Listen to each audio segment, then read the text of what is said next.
Welcome to Mpowered Living. I'm Sheu. On this podcast, innovative leaders and visionary experts share insights and practical tools for work, family, and marriage. Each episode, we'll explore how to elevate your life while staying grounded in what truly matters to you. You're working hard to navigate relationships, build a thriving family, and create a legacy of purpose. We're here to help you do that with confidence and intentionality. So if you're ready to live a life by design, you're in the right place.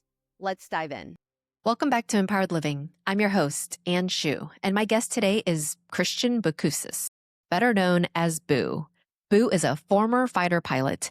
He's an entrepreneur, a speaker, and an author who helps leaders apply fighter pilot thinking to business, leadership, and everyday decision-making. In this episode, we talk about what a fighter pilot mindset really means and how to stay clear and focused under pressure and why so many leaders get stuck reacting to distractions instead of moving toward a clear destination. Boo also shares practical tools from the fighter pilot world, including the plan, brief, execute, and debrief model, and how that same framework can be applied not just in leadership, but even in family life and relationships. This conversation is practical, energizing, and full of simple shifts that can help us lead, decide, and show up with more clarity and intention. Let's dive in. Welcome to the show. I'm so excited to have you here today. Thanks, Anne. Equally as excited and very grateful for the opportunity to share some time with you today. Okay, let's dive in because I have so much I want to pick your brain about. When people hear about a fighter pilot mindset, they might think that it means maybe being aggressive or unemotional. What does it actually mean to you? It's very simple and it's really just intention and action meeting. I've been a student of mindset since Carol Dweck wrote her on mindset 20 years ago. And when I read her book, I was like, well, there's nothing in there that seems particularly groundbreaking, but you realize that as a fighter pilot, you don't see anything groundbreaking in there because that's the system that we have is to create growth-minded pilots. You're not going to be very successful if you don't grow, learn, and evolve yourself into the best version and different version of yourself every day. But where a lot of mindset concepts fall short, in my opinion, and this is all just my opinion, is that they forget the action part. Like it's great to be intentional and it's great to be positive, but if you don't actually have some wins and you don't start to see some results that is delivering on your intention, then we fall back into the fixed mindset. We just fall back into, oh, well, this is what it is. I am who I am. And no matter how hard I try and think myself out of this, I can't get there. And there's so much work on intention today, like purpose, intention, start with why. Yeah. But the problem is all it's really done is create more anxiety because more people are like, well, I need to be intentional. And then they're like, why aren't I getting there? And it's like, well, because you're not doing the right things. So fighter pilot mindset is start with an intention, have a daily check-in with reality, identify the gap between what you want and where you are, and do something that you can control fully to incrementally step forward the following day. And it's a really cool way. It's a cool mindset because it's iterative, which means it's constantly in motion and constantly refining and adjusting each and every day. But it also creates a flood of dopamine, oxytocin, serotonin, and endorphins. I call it the dose, because when you aren't getting the results that you want, when you create something that you can do the next morning and you know you can do it because it's only really small, you feel better. So you start to get out of the rut. You start to get out of stagnation. And slowly but surely, what starts as one action in a day becomes 3. And then what becomes 3 becomes 5. And then over a period of months, you start to become an individual where all of your actions drive you towards your intention. The mind also runs your body. So mindset is thinking, but it is also doing. It's not one or the other. What about what's actually separating leaders from those who can stay calm and clear under pressure from those who are becoming reactive? Well, everyone's reactive, even if there's no pressure. So let's be honest. I mean, the way in which we engage technology has conditioned us now to be highly reactive. So we typically, we're seeing a retraction in critical thinking, less investment in development, less investment in planning and strategy, because we now just wait till a computer or our watch or our phone tells us what to do. So what happens is the way in which the world runs today, it's a little bit like the butterfly effect theory. So every single notification has a butterfly effect on everything else, which creates another butterfly effect and another butterfly effect. So all of a sudden you have what are seemingly small actions and decisions, but when you scale them out, and this can be as simple as a family. I mean, you said you got 4 children, right? So the butterfly effect between a husband, wife, and 4 children can be quite significant if you're reacting all day. If you're an organization of 100,000 people, it almost becomes a complete chaotic environment where you need people who are bullish and alpha in their personality to kind of push through the noise rather than an organization that creates a signal amongst the noise. And to to create a signal, I mean, if you think of not, I don't know if anyone listening to this podcast is old enough to remember a radio that you used to have to tune with your fingers, but you'd scan through all of the radio channels and be like, and then you get music or talk back radio. So what all of those have is a very defined frequency, a very defined target. Uh, so when we talk about uh, what creates pressure in leaders and why we're so reactive, it's because we're operating a radio that has no frequency, has no channels, it has no fixed points. We're just running through the radio until hopefully we find something, and whatever is the first signal that we find, we're like, oh, this must be the most important signal. Now I could talk for an hour on this because there's a lot of default human behavior that's engineered to help us survive back when we used to hunt dinosaurs, hunt saber-toothed tigers and mammoths. Yeah. What's unique about the world of the fighter pilot? So, I've been in business for 2 decades and I was a fighter pilot for 1 decade. Is the Air Force trains all of the default human behaviors out of you. It Mm, teaches you that just because you're distracted doesn't mean it's important. It mm, tells you that you don't have to have a perfect solution before you make a decision. You just need to have a good enough idea, make a decision, and then that decision will move you a little bit more to the next reality. And then it's going to be easier to make the next decision and easier to make the next one.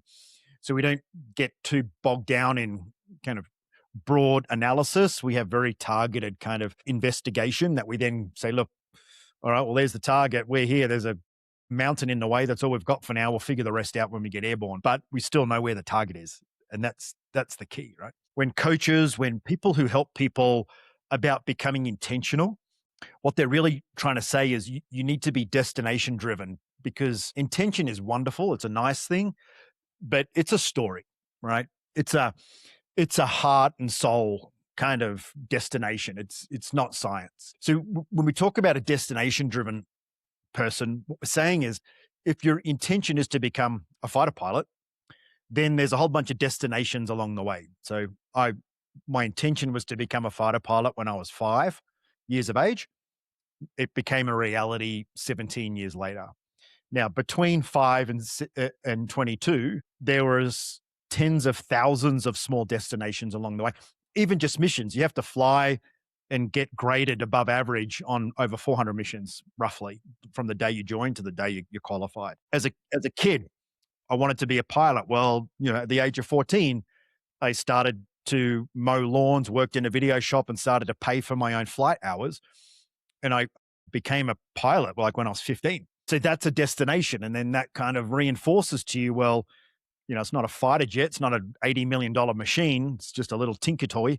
But I enjoyed it and I loved it. And as an ADHD person, it gave me focus and passion, and I was good at it. And, these little things, I think people get confused around living a purposeful life or a passionate life. You have to understand that when you're passionate and you invest in your passion and you're successful, that gives you self-confidence and self-worth that you can then apply into a job or a career that's not fun. I mean, I've had fun jobs and careers my whole life, fighter pilot, business founder, but none of it has been easy. It has been hard and at right. times very boring. But the passion side of it is the piece where you push a little bit extra, and the little wins that you have along the way make up for you fly for 1 hour and you plan for 3 hours, you brief for an hour, you fly for 1 hour and you debrief for 2 hours. So, only 1 hour out of about 8 is actually the fun part, but it's so fun that it makes all the rest of the boring work, worthwhile. When you talk about the Air Force training the default out of you, Can you share how they do that? Because I bet there's a lot of people that are listening that are like, man, I have this default behavior, this default habit, and I really wish I could overcome it. So the two biggest default behaviors that humans have that are the most damaging to being successful is the propensity to be generic. We talk Mm, in generalities and intent. So we're always talking about the future and it might be nice. So that's the first one. Whereas a fighter pilot, you're always talking about objectives and targets. Everything you do has a clearly defined destination and it's win or lose. Like there's no ambiguity around it. You didn't almost get to the target. You didn't kind of hit it. You either did or you didn't. And that binary nature makes life a lot easier because if you didn't do it, you can do something about it. And if you did do it, well, let's do that again. That so stop being generic. The second one is the ability to embrace very robust self-criticism, to create a critique on yourself, but also to allow others to critique you. And we do that every single day. And the way we frame it up is that, look, anything you learn about yourself gives you value tomorrow because now you know it. And now you've brought what you couldn't see before out into the sunlight. You can see it and you can do something about it. And given that we have 11 million bits of information getting processed per second as a human being, and we only control 10 of them, there's, yeah, 10,998,090 things going on that you're not conscious of. So we're largely governed by our cognitive biases. So if you think about it, cognitive biases are an autopilot. Autopilot needs generic information to make generic decisions. So mm, we don't really change very much. So we have this intentional feedback loop every day. So after every mission, you put up on the board what was the mission objective today, and then you put the results up, what actually happened, and then you run a root cause analysis. And the root mm, cause analysis always comes back to what you did, not to what the weather did, not to the things you can't control. It comes back to what you can control.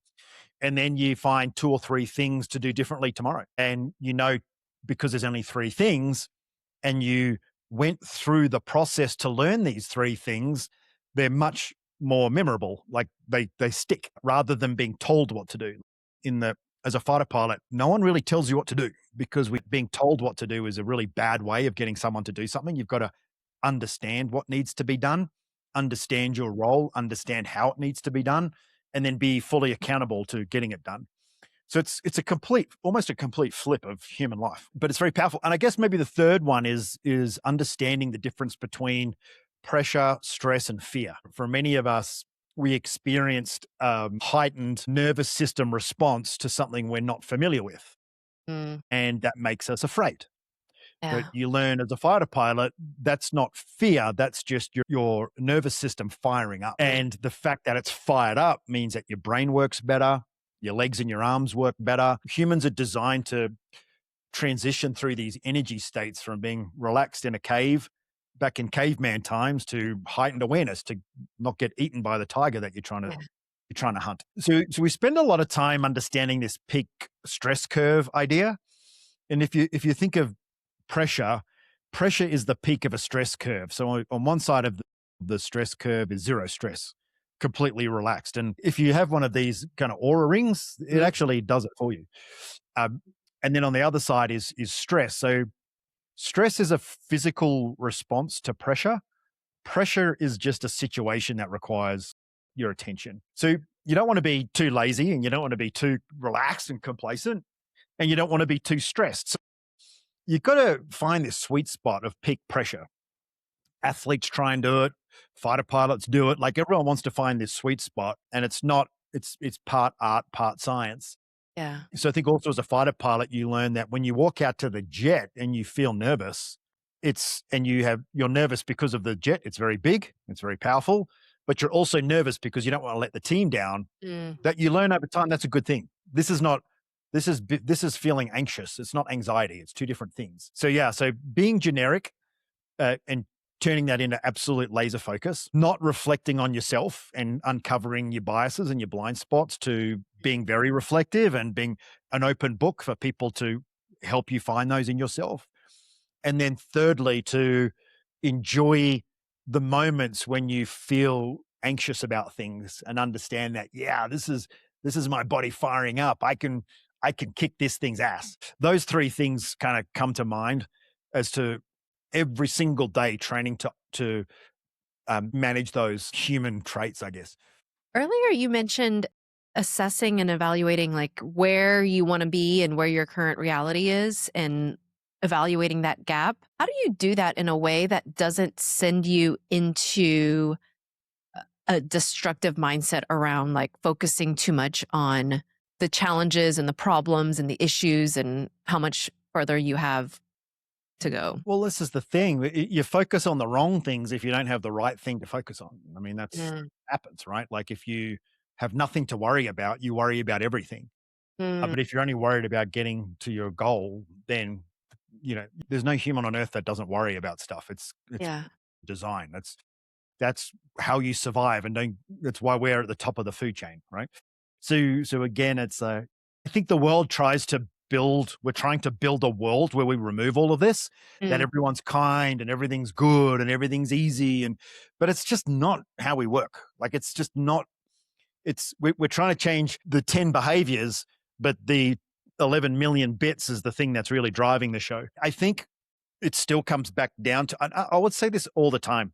The best way to view a goal, and again, I don't really like the word goal because it infers that it's nice to have. I still prefer destination because, when you get on an airliner and you fly to Salt Lake City to go skiing, you don't want the captain up the front to say, "Welcome aboard, everybody. Our goal is to get to Salt Lake City today." You'd be like, "What?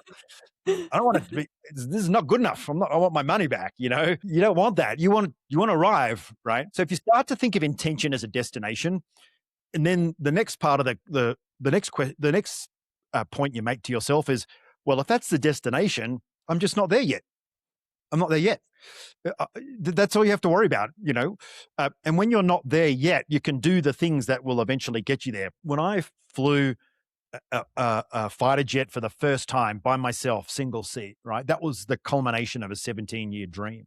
But in reality, it was just another one of the 400 missions. It was just a small thing. It was just a small step. And often what happens is we're so invested in that one day that we deny ourselves the opportunity for the little wins that can happen each and every day. The Air Force is clever because it designed that system and it knew that was the best. And it learned from, killing a lot of pilots and having a lot of low performance that this is the optimum human performance model. This is how you get the most out of a kid and turn them into a pilot. The rest of the world hasn't had that. That's why I have Afterburner, right? I have a company that can, hey, here's a framework that works. You can use it in your business and in your personal life as well. But having ADHD, which I discovered about 3 years ago, sent me on a bit of a journey to kind of study. I just thought it was a attention deficit and hyperactivity disorder. What I didn't realize was it's a cleverly engineered piece of neural diversity that's designed for a very specific function, and that's for hyper-focused people to be leading the world. What I learned with ADHD is that humanity, not just ADHD people, we don't understand time very well. For example, we don't know how much we can get done between Monday to Friday. We have no idea. We build project Gantt charts and we have calendar invites, but the only way a human can process information is now or later. So here we are. We've got a life goal, a financial goal, right? And we want to get there later, but the only way we can process doing is now. So immediately we go, oh, I'm not there. Oh, I just did something and I'm not there. Because you can't process 17 years worth of days and go, well, and the world is way too crazy and uncertain for that. So part of being not there yet is also saying I'm not there yet, and I also don't know how to get there yet. So I need to learn how to get there, and that's where this daily practice of it's not feedback, it's action forward. So you look back to drive forward. So you reflect on why there's a gap between the intention and reality, with the sole purpose of defining an action that can be done now because you understand now. So what will happen at first is you'll say, okay, I want to run a marathon. I want to run the Boston Marathon. I've got 3 months. And you'll go for your first run and you'll try and run as far and as fast as you can. And it will suck. And you will immediately say, oh, it's too hard. It's too hard. And you'll give up, which is what most people do. The only real metric where this is measured is a study done on New Year's resolutions where 92% of people fail to get their New Year's resolution and 75% give up by the end of January. Because I want to be fit, I want to go to the gym. You go to the gym on January 1st and you work out so hard and it sucks. And you're like, do I really want every day of my life this year to be like this? So you quit. Why? Because it's a survival mechanism, because we're not designed to do that. A human is not designed to smash themselves every day. So we have to reframe. Well, what can I do on January 1st? I can go to the gym and move around. I can, for now, I can throw some weights around. I can jump on the treadmill. I can just do a whole bunch of stuff. And then at the end of that day, you can say to yourself, well, what did I set out to achieve today? I set out to go to the gym and move around. Awesome. I did it. I went to the gym. I moved around. And then the next day you'll go, well, maybe I really enjoyed the running machine. So maybe tomorrow, today I hopped on there and I did 2 miles. Maybe tomorrow I'll do 2.5 and see how that goes. And then all of a sudden you just do these little incremental things. So you work from reality, you work backwards from the destination, which is the marathon, and then you work to what you can realistically do in a day, not like the hyper achievement per day. And there's science behind this. Like I found a study only a few weeks ago for my book, and it was a study around perfectionism. And in this study, they basically discovered that 86% of people suffer from undiagnosed perfectionism. And to me, undiagnosed perfectionism is a narrative that says, this is what you need to be good. This is what you need to be a great person. And then you spend your whole life trying to get there. And the byproduct of that is I'm a loser. I can't do it. I don't have the capability, and you disconnect. So there's this weird internal narrative that we run as a human being, which is always, if you're not perfect, you're a failure. Mm-hmm. And I call it the perfection death spiral. So when you try and be perfect, and by definition, perfect means 100% of control of everything in your life. Anything less than 100% is less than perfect. So when you try and be perfect, you try and control everything and everyone. When you try and control everything and everyone, you get overwhelmed. When you get overwhelmed, you get stressed, and you start to fall further behind the perfect husband, the perfect wife, the perfect employee, the perfect business owner. So the natural reaction is to exert more control. And the more control you try to exert, the more overwhelmed. So what happens is you just gradually keep falling away, and you either burn out or give up, because the body looks after itself. Like it will check you out. It will say, enough is enough.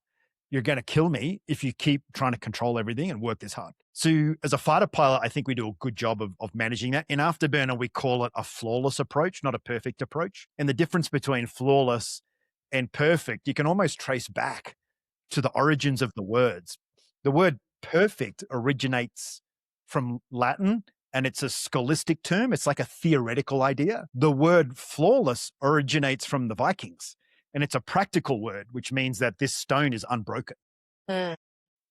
So what happens is, you think about that pragmatically. Flawless is a really good operator model, which says, hey, you can't be perfect, but the stone can be.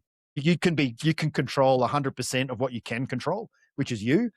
And then everything else you have to adapt to. But it's not until the world throws you different things that you know what you need to adapt to. Again, if you're running a marathon and you've never done it before, there's just so much in that 3 months that you're going to discover because you've never done it. And that's exciting. That's fun. You'll probably injure yourself somewhere along the way. And two things will happen. You'll go, oh, I hurt myself. That's it. I'm not going to do it. Or I hurt myself. I just have to slow down and rebuild again. It's like 2 steps forward, 1 step back. Right. So it's just, and then, don't even run the marathon, run and walk it. Like don't even set a goal, which is like, I'm going to do it in 4 hours. Just give yourself the opportunity to say, I want to run a marathon, and it could be my first marathon, and I might end up running 1,000. But for this one, I'm just going to keep myself in this little bubble of reality and what I can do and what I can't do. And anything I can't, I'm going to learn about. And every time I learn, I'm going to get a little bit better. And the consistency of that learning, which is the consistency is an important part. The consistency of the micro learnings and the micro development means by the end of the year, if you're improving 1% per day, the theory is you're 37 times better than you were at the start. Can you talk about the relationship between perfectionism and something that you mentioned earlier in the episode, which was this idea of not getting started when you don't have all the data, right? Like this resistance to moving forward, and how as fighter pilots, you guys move forward even if you don't have clarity. And what is that relationship between the perfectionism and this desire to wait until you have it, you have everything, you have all data, all the information before you move forward? Well, I mean, there's no such world. It's never existed. I mean, everyone says, oh, it's worse, it's digital. I don't know, since the last 46 years I've lived my life, stuff's happened to me every day that I wasn't expecting. Every single day as a business owner, something happens that I'm not expecting. That's a bit of a pain in the ass. Like let's be honest. But I have a way of processing that information where I immediately flip it and just go, well, it just is what it is, right? That's just part of the job, and let's just get it fixed. So fighter pilots have crystal clear clarity around what they can control, which is the airplane and the target, getting to the target. We have 100% control. There's absolute clarity. Most people don't have that. So if you don't have clarity around where you're going and the route to get there, then you have every single thing is a problem, or every single thing is an unknown. But when you're going to a target and there's something that could be a threat, but it's going the other way, it's not a problem. So if you get a distraction at work and it doesn't serve you as to where you're going, it then becomes unimportant. Now, you can't just tell someone, if you're working for someone, it's not important, but you can frame it in another way, which is to say, I just got your email. I'm just prioritizing here. What is achieved if I expend the effort on this activity? And I almost promise you, because we do this in business, the person who's feeding the distraction is reacting to someone else, and no one actually really knows. You know what I mean? So, or you create off ramps. So, the way I frame my week, and everyone in the company does, is we meet 15 minutes every morning.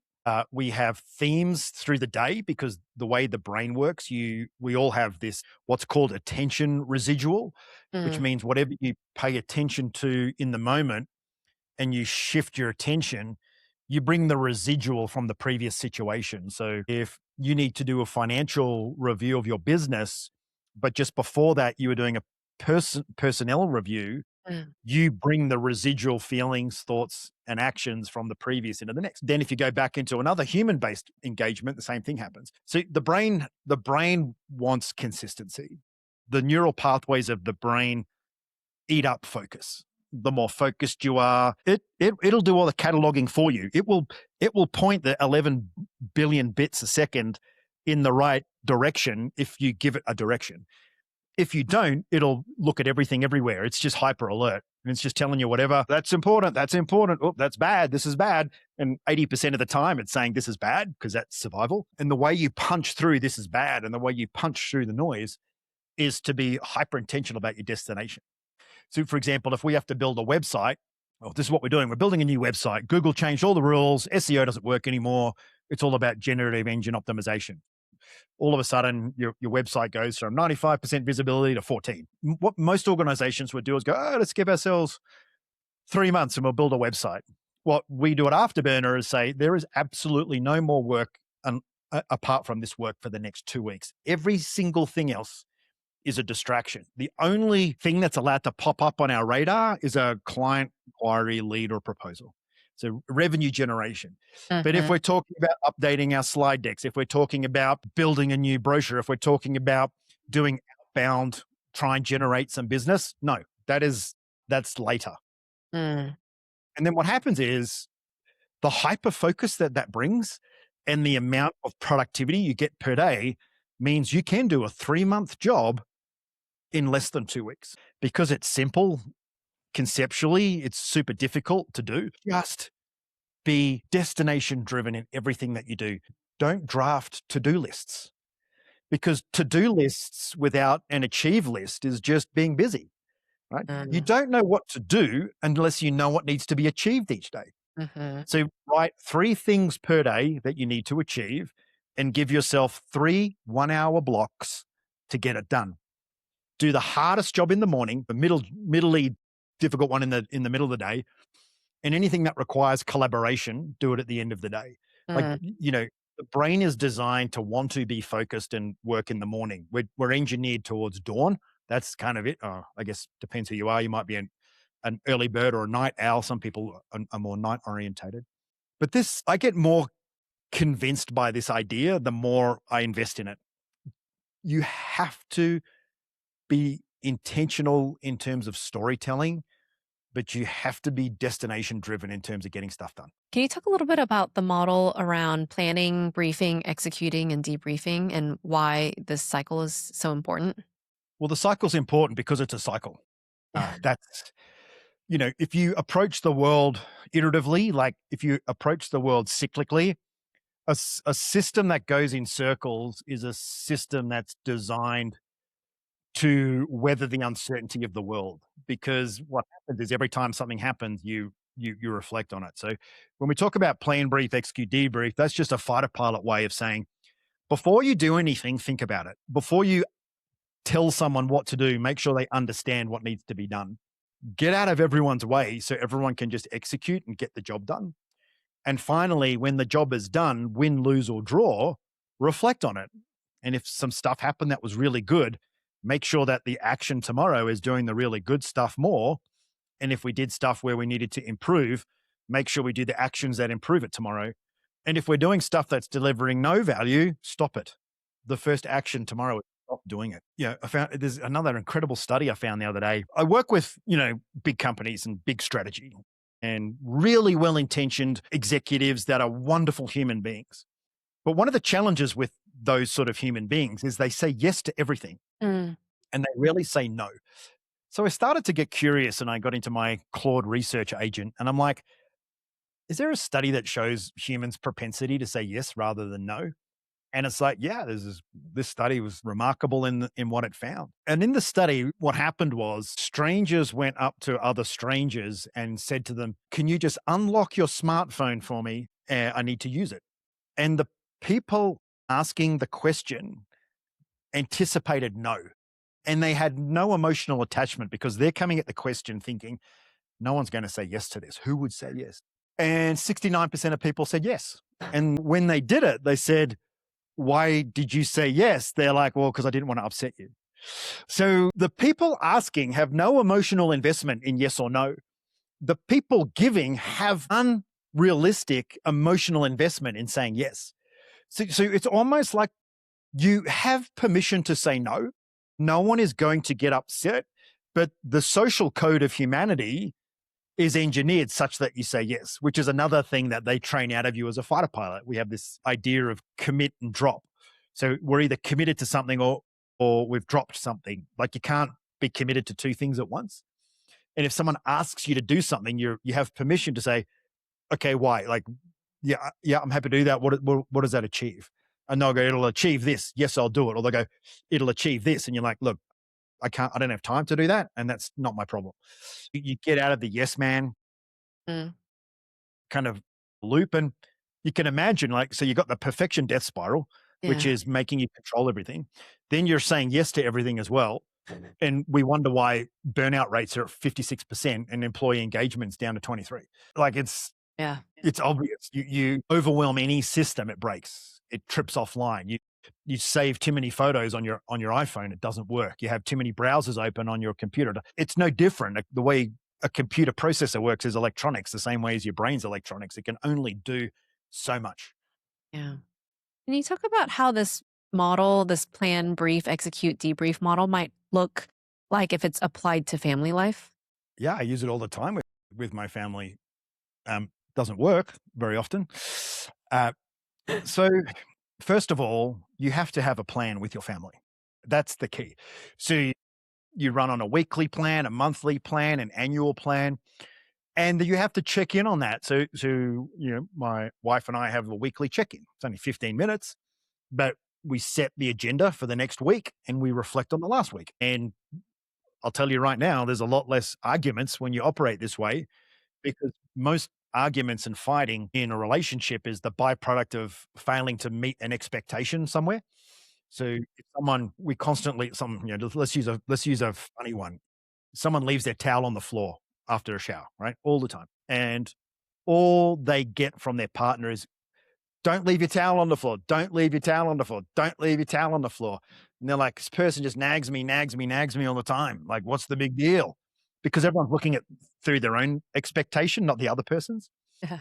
So when you reframe that and it becomes, hey, look, it's it's important for me and I feel loved when you don't leave your towel on the floor, then guess what's going to happen next? It's not going to be on the floor because all of a sudden the person understands that the action delivers a positive emotional impact on the other person. No one does this. I mean, you point me out a couple that does this stuff, right? I would be amazed.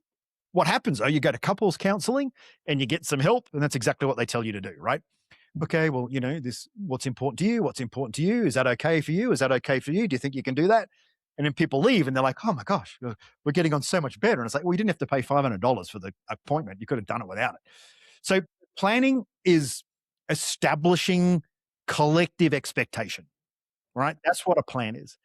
Briefing is asking questions to make sure, do you understand the expectation Mm, and do you understand what you need to do to meet it? mm, And what happens there is before we drop the towel is we can say, I don't understand, or I need some more explanation. So it's so the planning is kind of the idea into the unknown. The brief is we're about to step from what we want mhm. into doing things, and then the execution is doing it. Now, in an entire week, because you're subconsciously so used to dropping the towel on the floor, you're probably going to do it once or twice, right? Mhm. And in the next conversation, because we agreed this was the expectation, we are allowed to talk about it not being met because we agreed that we were going to meet it. And but it's not like, hey, you dropped your towel on the floor twice this week. You said you wouldn't. It's, how did we go this week with meeting the expectation around the towel? Yeah. And then the person will go, oh yeah, I did. I dropped it a couple times. Sorry, I'm not going. Hey, if I drop it on the floor, it's just let me know. When you tell me pick the towel up, it triggers me. So Mhm. maybe if you can say to me, hey babe, towel, then I'll feel okay. And often you can't control the emotional trigger to a situation. And if you're in a good relationship, people should help you with that, right? Some people are very, they might have been brought up in a highly critical environment, so they're super hypersensitive. And then other people, they may have been brought up in a family that didn't have many rules and there wasn't a lot of expectation. Ironically, those two people attract each other. In So, and it's because the person who's lived the rigid life craves the relaxed, carefree life, and the person who's relaxed and carefree needs the structure. So it's almost like you fall in love with your opposite, Yeah. which is cool. So you just have to kind of work through it with each other, but don't get bogged down in what the other person's doing. Live up in the world of what makes me feel loved and what makes me feel connected. And Yeah. when these things happen, I start to lose that feeling. Fun fact, we actually help couples do that work that you were just talking about, giving them the tools and the space to have those conversations so that they can get aligned every single week and be moving through the week with clarity on what's expected. And Here's an experiment. Use plan, brief, execute, debrief on the next one. See what happens. yeah, I know. I'm curious about what that looks like. Well, it is, if you look at it through the lens of psychology, it's akin to cognitive behavioral therapy. So basically, it's a way in which you can cognitively process emotion. So the emotion is the response to the action, but really it's because of the unmet expectation. So when you talk through it, you start to close that gap. You can start to be a bit more realistic around your expectations. So you can have less expectation, which is fine. And you can also behave in a way that gets you closer to it. All right, you up for some rapid fire questions? I'm up for anything. Okay. What's one thing that you've stopped doing that's made a big difference in your life? Not so rapid fire answer, is it? It's really funny because I've always been very good at stopping. So I don't really have like a moment like, oh, I've got to stop doing this. I think what I learned was one of the biggest things I did was to be really open with my staff straight away and say, this is the stuff that I do that's going to potentially drive you crazy because I'm an entrepreneur and I want everything done now. and you get overloaded, you have the permission to push back on me. So I didn't do that in my first business, but the other three I did. So that's probably a stop being a pain in the butt. Most impactful book that you've read? It's probably a funny one. It was actually Colin Powell's autobiography I read when I was a teenager. Yeah.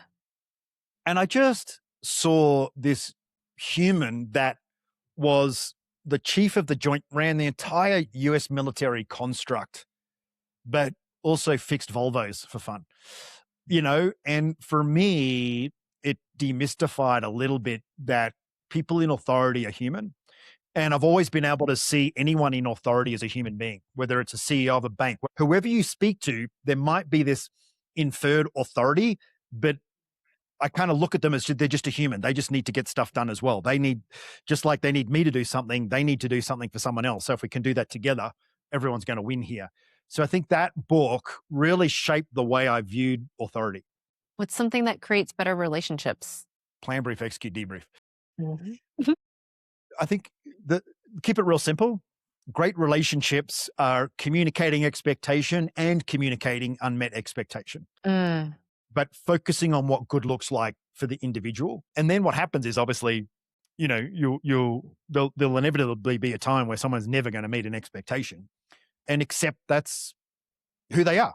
Mm-hmm. And that's, you're in love and in a relationship with a human being, not an AI robot that does what it's told. Okay, last one. What's a question people should be asking themselves more often? The question is, what next, I think, or maybe even if then, which is probably two questions. But I don't think people often enough say, if I take this action, then this is going to happen. I think we just do the action and we don't think of the consequence. If I've given my team member a deliverable by this afternoon, if I send this email to them, then will it get done or will this be a distraction? Like just in the world of a fighter pilot, if then is super important because it's like, if I turn here, then what's going to happen? If I turn here, then I hit a mountain. If I turn here, then I avoid a thunderstorm. Like you don't make any decisions without the next step being fundamentally part of it. Whereas I think with a lot of I think in humanity, we just make a lot of decisions and we don't consider the consequence of them. All right.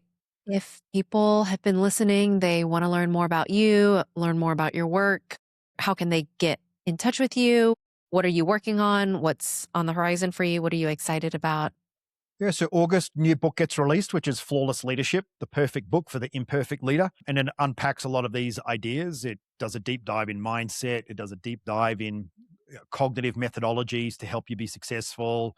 And it also helps you understand the moments that you need to show up as a leader, human moments, clarity moments, and then the decision-making moments. My last name is Boucousis, Boucousis. So just Google that or put it in your AI engine. You'll only find me with my family is the only Boucousis on earth, or Call Me Boo or Afterburner. I mean, just, I encourage anyone just to start a journey of discovery. And if what we do or what I do resonates with you, it'd be an absolute pleasure to make your acquaintance. Great. Thank you so much for being here today, for sharing your wisdom. I really enjoyed spending time with you today. Thanks, Anne. It's been a pleasure. I was very grateful for the opportunity. Thanks for tuning in to Empowered Living. I hope today's conversation sparked some inspiration and gave you tools to live more intentionally in your family, work, and life. If you enjoyed our episode today, be sure to subscribe so you never miss an inspiring story or actionable takeaway. And if you know someone who would love this episode, share it with them. Because living an intentional life is better when we do it together. Until next time, remember, the life you want doesn't happen by chance, it happens by choice. Let's keep creating it, one step at a time.